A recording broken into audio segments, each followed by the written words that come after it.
I suspect the reason for that was to try to get more women to feel that it was okay for them to read it. They mentioned that in the introduction. It's by calling it Poems for Men, we don't mean that this collection is not to be read by women. We would rejoice if women read it. Welcome to the Iron John podcast, a production of the Minnesota Men's Conference. In this episode, Thomas R. Smith, American poet, essayist, teacher, and editor, and 30-year assistant to Robert Bly, talks with Timothy Young about the 1992 poetry anthology, The Rag and Bone Shop of the Heart, edited by Robert Bly, James Hillman, and Michael Meade. Hello, Thomas. It's good to speak to you again. Welcome to the Iron John podcast. Oh, thanks, Tim. Glad to be here. Good to hear your voice. Likewise. Been poetry partners for over 40 years now, and That's right. We don't get to see each other as often as we used to, but at least we can do it this way. Yeah, you're one of my oldest poetry friends on the planet. That's Absolutely. Right. Well, I wanted to start this podcast and acknowledge that it was 40 years ago this week that Robert Bly told the Iron John tale in Minnesota, in Minneapolis, for the first time at Hennepin Methodist Church. That evening, many of us showed up and heard about Robert and his men's conferences in California at Mendocino and in New Mexico. At the end of that, many of us signed up for the first Minnesota Men's Conference, which occurred in September of 1984.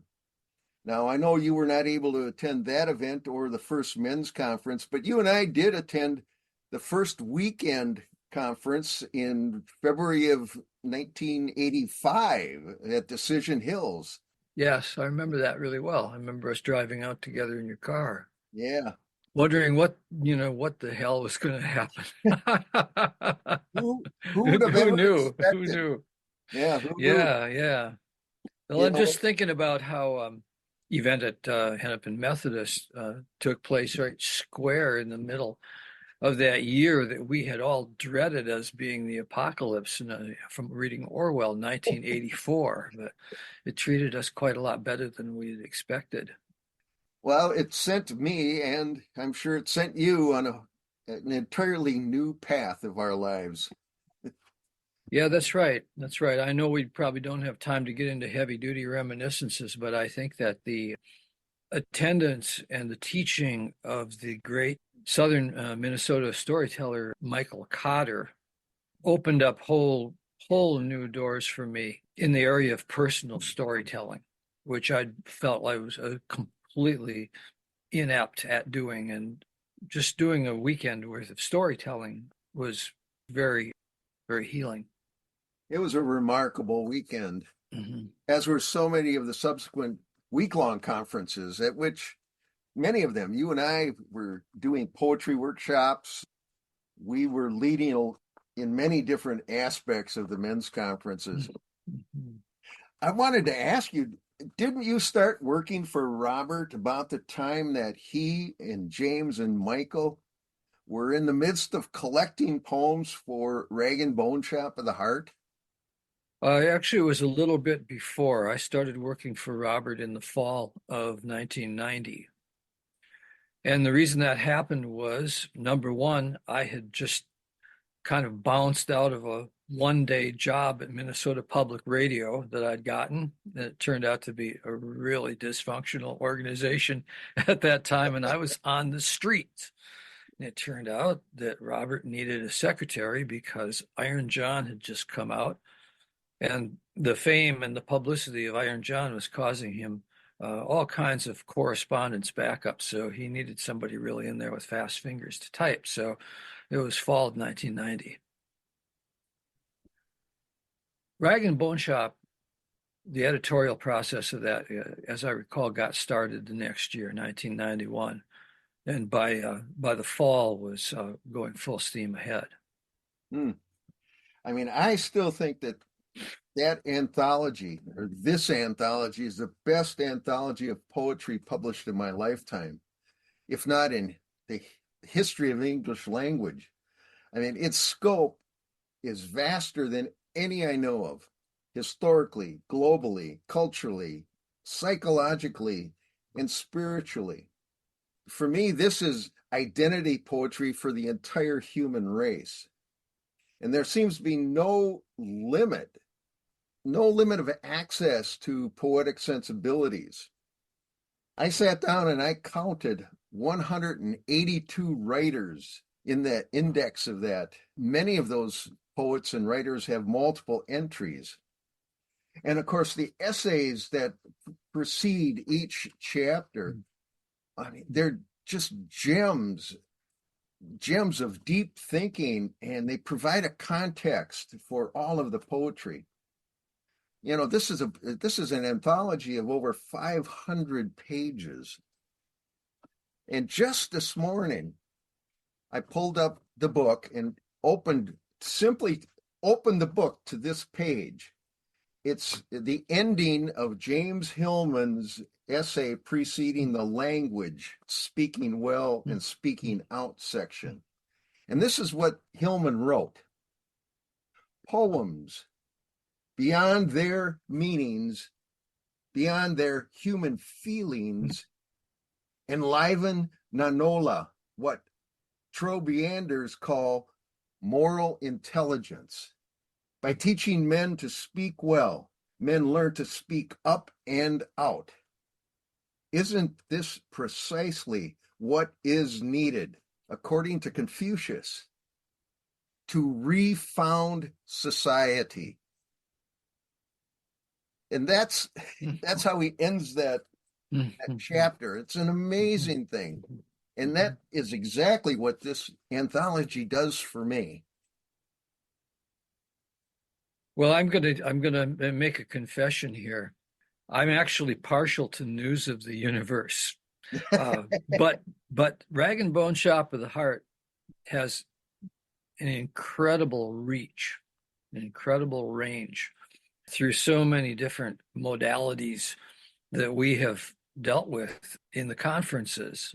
You know, everything from the cultivated heart to, you know, the devouring father. So I put it up there, you know, among the greatest ones. But myself, I was imprinted around 1980 by News of the Universe, and I have to say, there's something about News of the Universe being like all Robert that really does it for me. In a certain way, for me, Rag and Bone Shop tends to go up and down a little bit depending on, you know, whose voice we're hearing. But we hear so many voices in it that, you know, it all comes out into this fantastic, you know, symphony of poetic voices and psychological and spiritual thinkers. So I'm pretty much agreeing with you, but I'm just I'm putting in a word for News of the Universe too, which Well, I think in terms of Robert's editing was probably the best thing he ever edited by himself. I have to agree to that. It's probably the Yeah, best thing Robert edited, and it yeah. is right beside Mhm, Rag and Bone mhm, Shop mhm. for me. Yeah, yeah. Uh, I'm sorry, I cut you off. no, it's Yeah, both of them are just amazing. And when I yeah. look back at both of them now, I feel so blessed to have witnessed so much information and so much feeling coming out of these books. Mhm. You know, and our association with Robert just pushed us right into that aura, into that Yeah, feel. yeah. I think my view of this book is also tempered by the fact that I witnessed some of the backstage moments Yeah. in its creation. So by 1991, you know, I was Robert's regular secretary and assistant. One of the things that I remember, especially about the editing of The Rag and Bone, was the back and forth and the push and pull between Robert and James Hillman and Michael Meade. You may have guessed it wasn't necessarily an easy or a smooth process. They argued back and forth and sent poems back and forth, and you could see, you know, at certain times Robert would get heated and they'd get heated, and but it was a wonderful thing to watch because it was a huge creative pot that they were all throwing their ideas and poems into, and they all felt passionate about it. The fact that they even worked out the anthology from that matrix is, to me, somewhat astonishing. Having seen the rough areas of the road. I can only imagine watching the three of them many times on stage together, how they challenged one another so often. And that's in front of an audience. I can only imagine what it was like behind the scenes. Yeah. Strong characters, that's for sure.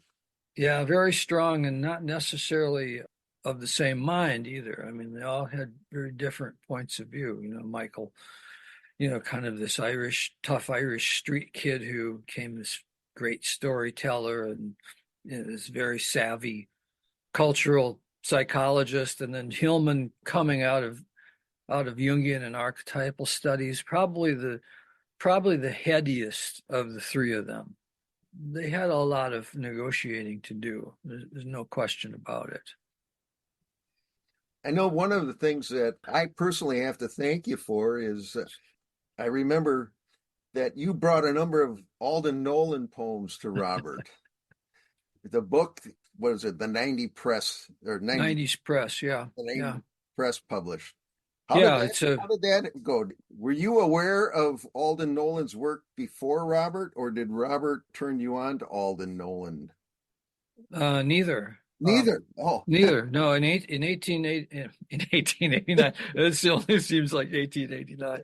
In 1989, I made my first trip up into the Maritimes in Canada. On the last day of my stay, my poet publisher friend Alan Cooper said, there's one thing I want you to hear before you go. And he brought out a copy of the last book that Alden Nolan published called I Might Not Tell Everybody This. And he read me the poem called He Sits Down on the Floor of a School for the Retarded.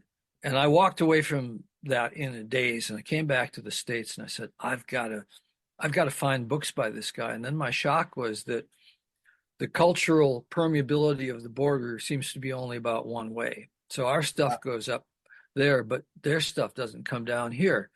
So here's where Robert comes in. When I came back to Minnesota, I said to Robert, hey, have you ever heard of this Alden Nolan? He said, yep, damn right I have. And as a matter of fact, it turns out that Robert wrote an introduction to the very first American selection of Alden Nolan, which was called Playing the Jesus Game. And I said, well, it just seems like a crime that Americans don't know this guy's work. And Robert said, well, why don't you edit a collection and I'll publish it, 90s Press. So that's how that happened. Wow. And of course, I read all of Alden Nolan's poems. So at that point, I knew his poetry better than Robert did. And when Robert and James and Michael were putting together the anthology, I gave them a list of Nolan poems to consider, and they used 4 or 5 of them. So there are 9 poems in the Rag and Bone Shop at the Heart that I suggested. I was very happy to have made at least that contribution. I think that Nolan's poem, The Rights of Manhood, which is in the Rag and Bone Shop of the Heart, I think I have read that poem more than any other poem in the book. Especially at conferences and weekends, because I think it's a poem whose images explain in the most understandable way why our conferences are so important to the naive male. And of course, that poem is in the section on the naive male, because that poem has the shift on the inside of the main character that's pointed out explicitly. And that, of course, is what we see all the time in the men's conferences. And it's what Iron John essentially is about, that inner shift that occurs. Yeah, I think Alden Nolan, who died relatively early in the mid 80s, I think if he'd lived into the 90s, he would have been involved in this stuff too. Yeah. Because he really understood the challenges of being a man in the contemporary world. On top of that, he really understood the disadvantages of class. Class was one of the issues Yeah. that he deals with consistently in his work.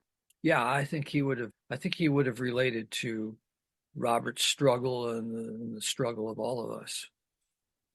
You bring up class and the divisions Yeah. in class. I know Tom McGrath has a number of poems in the Rag and Bone Shop, and I know that. Yes, and one of those I suggested. Oh, I brought one of those in too. Yeah, yeah.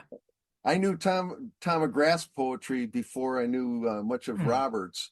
I mean, Tom came right out of the class wars, and he continued there. And I know he had Robert's ear on many occasions. It's good to know So that those words are included in yeah, this yeah, anthology. yeah. There's a poem in this book by McGrath. I think it's called An Offering, and it's kind of a posthumous offering to his father. And I love that poem so much that when I had McGrath sign my copy of that book, I had him sign that page. Oh, wow. Um, Yeah. yeah, it meant a lot to me. I got to tell you, there's a there's a kind of a funny story. The casual listener may or may not notice this, but neither you or no I are represented in the Rag and Bone Shop of the Heart as poets, and we were both active in the scene at that time. And Robert tried to get one of my poems into it, but James and Michael always pushed back against that, so they wouldn't let it happen. And one time I brought a new poem to Robert, and he said, "Yeah, that really should be in there." And then he suggested that we sneak it in the book, unsigned, maybe as by anonymous 20th century. He joked, "They'll think it's Paul Eluard." We'll slip that by them. And I couldn't tell if he was joking or not, but he said he was serious. So that's the kind of thing. He did things like that too. Yeah. He published things in the 50s and 60s magazines under pseudonyms or anonymously, and a lot of them were by Robert. So he was the cunning old fox that we know in the literary world as well. He resorted to a certain amount of trickery that benefited us. On that point, he also told me that he was considering one of my poems, Men Don't Dance in America. And he said he got pushed back on that. He says, well, when we do the next collection, he said, I'll make sure it's included in that one. Oh God. Yeah. Oh, that's I very can't, funny. I couldn't see the three of them going Yeah. through that experience again. I don't think they would ever want No. wanted to undertake that. One of the most interesting parts of seeing that book come together was Robert dictated a lot of his prose to me, and I was a fast typist, and I'd be sitting at the typewriter. I think it was a typewriter at the time. We weren't using a computer yet, and my fingers were flying, and he would compose on the tongue. So I remember one day we went in there to his study, and he dictated four of the introductions Oh my goodness. to the sections. Robert and James and Michael split up the introductions. So I think there's 16 sections in the book, and I can't remember how many each of them eventually got, but Robert had these four.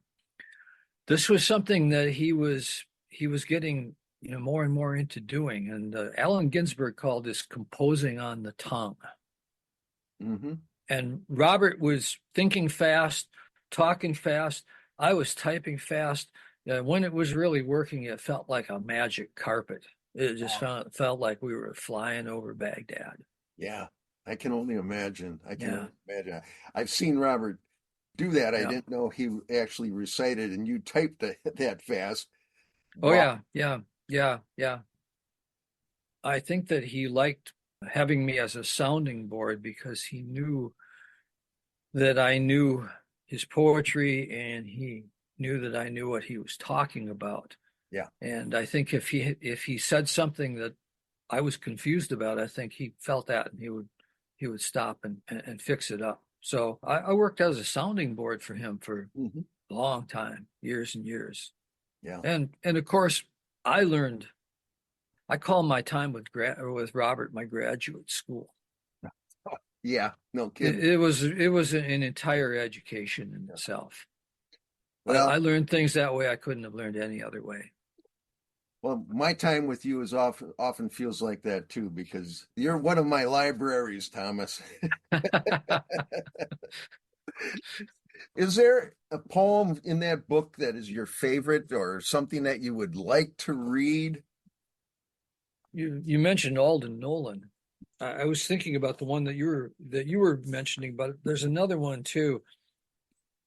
I think really resonates for me in all my old conflicts and tensions with my own father. Which Hmm. one of my great kind of non-literary debts to Robert was how he inspired me to try to stick with my dad and listen to him and talk to him and understand him and thus get closer to him. I don't think that would have happened otherwise. Yeah. So this is a poem of Alden Nolan called Only When My Heart Freezes. Oh, yes, yes. Only when my heart freezes do I covet power to hurt an enemy as you and I can hurt each other, my son. With a thoughtless word, a careless glance, an unexpected departure. You crush your tears into your fists. Every door in the house bangs shut. And I, too, am afflicted, like the refugee orphan who leaves a full table with bread crusts to hide in her pillow. We understand why Johnson gave that terrible shout when Boswell left him without a word and galloped ahead to search out an inn. If you had not come back, I had never spoken to you again, the old man said. The pair of them, half mad, like you and me, and night falling in a strange, wild country. Oh, that's also one of my favorites. In fact, I just recently read that at Mm, our winter mm, conference, our winter weekend. I mm, read that poem. mm, And I want to stay with Alden Nolan. mm, mm, Again, mm. I'm going to read Rights of Manhood All right. All because right. Alden Nolan, as you said, is Mhm. not well known on this side of the border and definitely deserves to be. And especially with the work that we've done with Mhm. the men's conferences. This is The Rights of Manhood by Alden Nolan. It's snowing hard enough that the taxis aren't running. I'm walking home, my night's work finished, long after midnight, with the whole city to myself. When across the street, I see a very young American sailor standing over a girl who's kneeling on the sidewalk and refuses to get up, although he's yelling at her to tell him where she lives so he can take her there before they both freeze. The pair of them are drunk, and my guess is he picked her up in a bar, and later they got separated from his buddies. And at first, it was great fun to play at being an old salt at Liberty in a port full of women with hinges on their heels. But by now, he wants only to find a solution to the infinitely complex problem of what to do about her before he falls into the hands of the police or the shore patrol. And what keeps this from being squalid is what's happening to him inside. If there were other sailors here, it would be possible for him to abandon her where she is and joke about it later.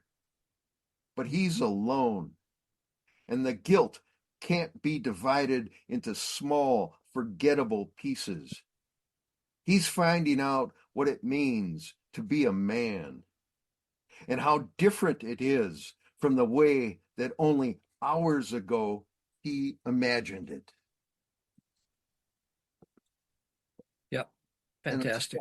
astounding poem for me. And of course, he was a journalist, and of course, I did my graduate work in journalism, so I have an affinity for Alden Nolan. I think that his work as a journalist also honed his eye for detail Yes. and his ability, to catch the important aspects of a given situation or a given scene. He was very selective that way. And that's what I like about the book in general is that poets that are in here, for the most part, they know how to do that. They know how to find the exact detail that's needed to trigger something inside of us, whether it's an event or even just one simple image in how they describe those images or the event or the passings. It's an astounding piece of work. The collection itself and the collecting has all of the emotion. And as you described, the fiery conflicts between Robert and Michael and James, it's like putting a big kettle on a fire and watching it boil as they put in their work. Yeah. Now, we only have a couple minutes left, Thomas. So is there anything you would like to add? Well, I'm just thinking about how I'm not the person to write the true history of this book because the interactions are so varied and so complex. But there was a period where Robert was really working hard to find poems for the various sections, and they were all doing that. So it was kind of a balancing act that they were doing. Do we have enough poems for this section? Do we have enough poems for this section? And sometimes they were scrambling. And I remember Robert newly translated a couple of poems to bring into it because they were needed. One of them was a Baudelaire poem called The Good Deeds of the Moon. And it's a great poem. And I don't think Robert would necessarily have translated it, were it not for the demands of the anthology. So that's another one of the gifts of the book. There's a strange incident, though, that I remember I thought I'd mention. There are a couple of subtle, maybe not so subtle differences between the hardcover and the paperback editions. And I think, Tim, you mentioned this to me. I actually don't own the paperback. I've got the hardcover. So I don't have a copy of the paperback around. But didn't you say that they renamed the subtitle? Yes. Yeah. On the hardcover, it's Poems for Men. Right. And on the paperback, it's a poetry anthology. I suspect the reason for that was to try to get more women to feel that it was okay for them to read it. They mentioned that in the introduction. It's by calling it Poems for Men, we don't mean that this collection is not to be read by women. We would rejoice if women read it. I wonder if that sentence is in the paperback. Maybe not, but no, I think it was an attempt to broaden the appeal. And, I mean, at that time, Robert and the whole mythopoetic men's movement was being unjustly attacked by people who were afraid of it and didn't know what it was, calling it, white male supremacists and all kinds of ridiculous stuff like that we know that it wasn't at all. But there's one other thing that's kind of haunting. This is just a little piece of minutia. There's one poem in the hardcover that's not in the paperback. And it's a poem called The Sick Image of My Father Fades. It's by a British poet named John Horder. It's a poem that portrays a terrible, terrifying situation of psychological abuse of a son by a father. I remember just being horrified, the first time I read it, thinking, wow, I really feel sorry for this guy. Well, the strange thing is that when it came time to get permissions renewed for the paperback edition, Robert, try as he might, could not get John Horder to sign off on that. So they finally had to drop it. And I don't remember what the reason was, but it was a very strange situation. So the paperback and the hardcover are not quite alike. There aren't any substitutions. It's just there's one missing. Haunting. Well, in some ways, I'm glad that that abusive poem is missing. I looked at that myself this morning, and we don't need to see more of that abuse, even in Yeah, even that's in. probably right. So we have to clip it short here, but it's good to see your face, good to speak to you, good to hear your thoughts and recollections about the Rag and Bone Shop of the Heart. I'm so Yeah. grateful for your participation in that, in the offerings that you brought to that book. Well, thanks. It's been fun looking back, through my journals and other kinds of records. I'll just say for the final thing that there was a lot going on that fall of 91, spring of 92. Robert was also working on his poetry book, Meditations on the Insatiable Soul. I was working on my Festschrift for Robert, Walking Swiftly, and the Alden Nolan book, and I was working on a book of poems of my own, Horse of Earth. So there was, including Rag and Bone Shop of the Heart, there were five books in the big oven. It was a crazy time. It I don't know. was. It Yeah, I don't know was. how we did it, all that stuff. We were young. Yeah. Thanks, Younger, Thomas. younger. All right, Yeah. thank you, Tim. We'll speak to you again, Thomas. Okay, good. I hope so.